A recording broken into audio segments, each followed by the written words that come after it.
Welcome to Special Cinema. I'm Shivang Thapar, and today I'm going to discuss Multiverse and the upcoming episode 5 as well as a season 2. So, let's start with the delays. Let's start with the delays. So, the reason why we took so long was because we were trying to find better resources. And guess what? Yazad has gotten a custom built computer. See more about it in the description box below. Okay, so now we're going to address the characters. But first, I must tell you that this means spoilers. Spoilers everywhere. Spoilers about epic adventure. Spoilers about heroes versus villains. Spoilers about Juice. Spoilers about the Multiverse series itself. So many spoilers. Mind blowing, right?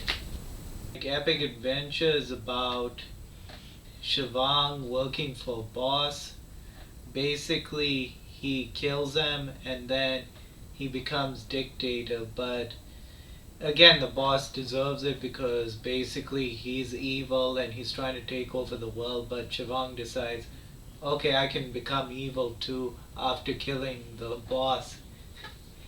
And you know what makes me even more hateful towards Epic Adventure Shivang?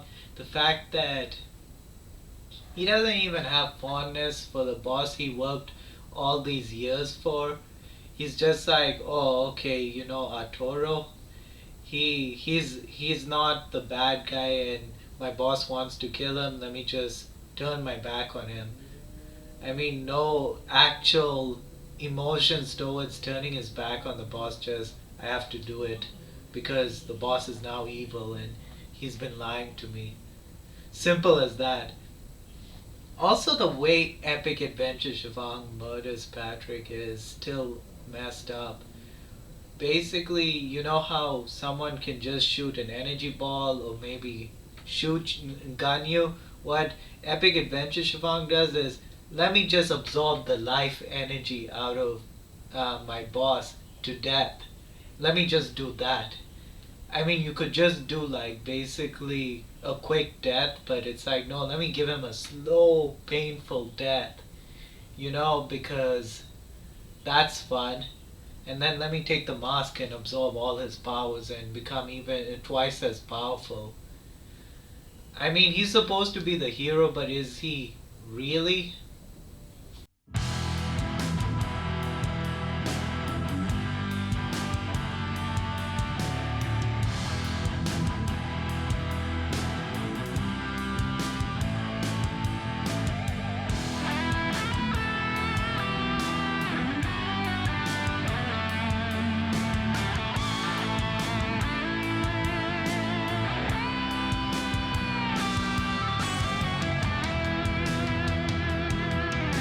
Okay, so now things are about to get a little more personal because you see a 14-year-old sorcerer Shivang who basically is like the stereotypical villain, tries to take over the world, yada yada yada.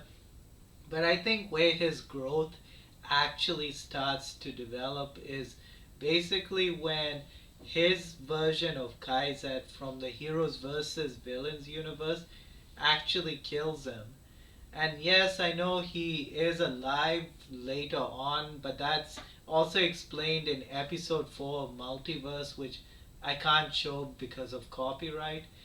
Basically, what happened is he was a ghost, but he brought his actual body back to life and then went inside of it and basically is alive again. And yes, I know we haven't seen Sorcerer Shivang actually be a ghost and actually go inside someone's body, but I am gonna mention that he has that kind of ability, and maybe in future episodes we might see more of that power being explored. But basically, like, His backstory is really sad. He was a villain, he was trying to take over the world, and then basically, when his plan failed, his own people wanted to his own partner in crime basically killed him.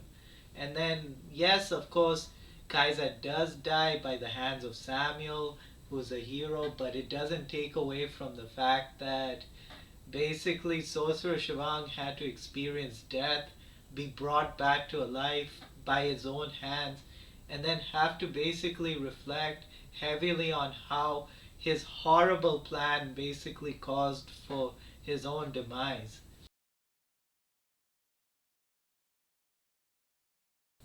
But the story doesn't actually stop there.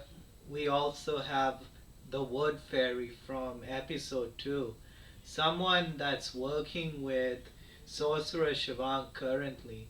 Now we know vague things about Sorcerer Shivang, like he's taken over multiverses during the time skip of age 14 to 22. But I think what we're also getting at is not every single servant of his is actually loyal, because the Wood Fairy basically in episode 4 leaves Sorcerer Shivang high and dry and basically tells him through a universal cell phone that it's kind of over and I'm going to take over the universe.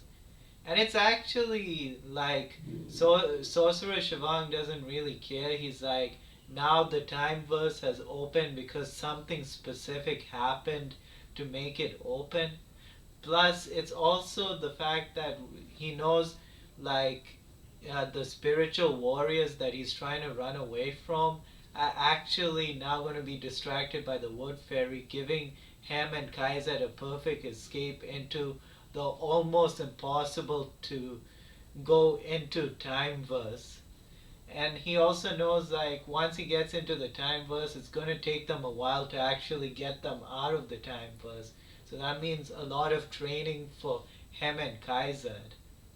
Although the although this part of the story is going to be more explored in season 2 of Multiverse, I just wanted to address why, like, Sorcerer Shivang and Kaiser will be missing in action. I've been rambling for a really long time, but that's where we're at Multiverse right now, and we'll see you in the next video or the next episode or even my songs on YouTube, okay?